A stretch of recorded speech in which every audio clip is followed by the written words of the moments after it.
a lot of British people do not like Donald Trump.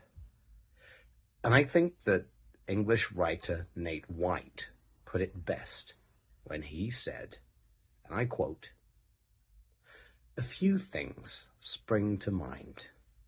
Trump lacks certain qualities which the British traditionally esteem.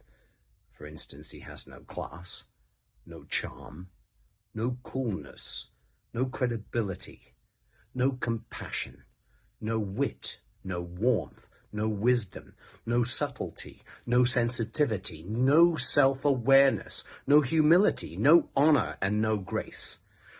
All qualities, funnily enough, with which his predecessor, Mr. Obama, was generously blessed." So for us, the stark contrast does rather throw Trump's limitations into embarrassingly sharp relief. Plus, we like a laugh. And while Trump may be laughable, he has never once said anything wry, witty, or even faintly amusing. Not once. Ever. I don't say that rhetorically, I mean it quite literally. Not once, not ever. And that fact is particularly disturbing to the British sensibility. For us, to lack humor is almost inhuman. But with Trump, it's a fact. He doesn't even seem to understand what a joke is. His idea of a joke is a crass comment, an illiterate insult, a casual act of cruelty. Trump is a troll, and like all trolls, he is never funny, and he never laughs. He only crows or jeers, and scarily, he doesn't just talk in crude, witless insults. He actually thinks in them. His mind is a simple bot-like algorithm of petty prejudices and knee-jerk nastiness. There is never any underlayer of irony, complexity, nuance, or depth. It's all surface. Some Americans might see this as refreshingly upfront. Well, we don't. We see it as having no inner world, no soul. And in Britain, we traditionally side with David, not Goliath. And our heroes are plucky underdogs. Robin Hood, Dick Whittington, Oliver Twist. Trump is neither plucky nor an underdog. He is the exact opposite of that. He's not even a spoiled rich boy or a greedy fat cat. He's more a fat white slug, a Jabba the Hutt of privilege. And worse, he is that most unforgivable of all things to the British. A bully. That is, except when he is among bullies, when then he suddenly transforms into a sniveling sidekick instead. There are unspoken rules to this stuff. The Queensberry rules of basic decency, and he breaks them all.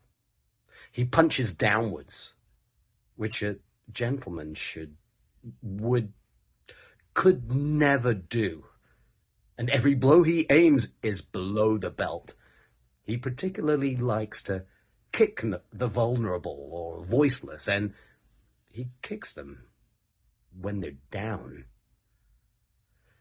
So, the fact that a significant minority, perhaps a third of Americans, look at what he does, listen to what he says, and then think, yeah, he seems like my kind of guy, is a matter of some confusion and no little distress to British people, given that Americans are supposed to be nicer than us, and mostly are. You don't need a particularly keen eye for detail to spot a few flaws in the man. This last point is what especially confuses and dismays British people, and many other people too. His faults seem pretty bloody hard to miss. After all, it's impossible to read a single tweet or hear him speak a sentence or two without staring deep into the abyss. He turns being artless into an art form.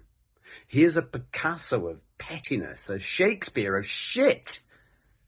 His faults are fractal.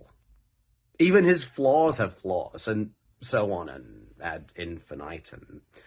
God knows there have always been stupid people in the world, and plenty of nasty people too, but rarely has stupidity been so nasty or nastiness been so stupid. He makes Nixon look trustworthy and George W. look smart. In fact, if Frankenstein decided to make a monster assembled entirely from human flaws, he would make a Trump.